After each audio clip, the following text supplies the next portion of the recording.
खुसी हुनु पर्यो मन त हल्लाएर ज्यान मन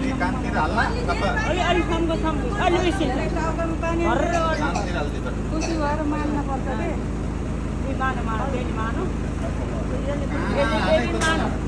ज्यान पनि हल्ला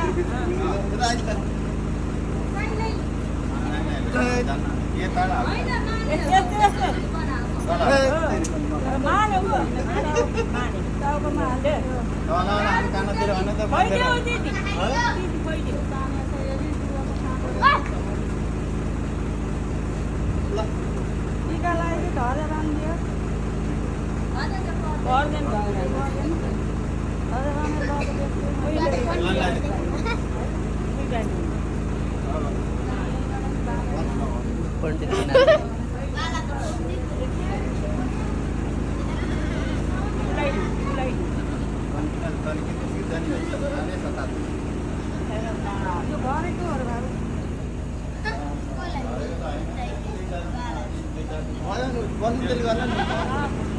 छिटो आइज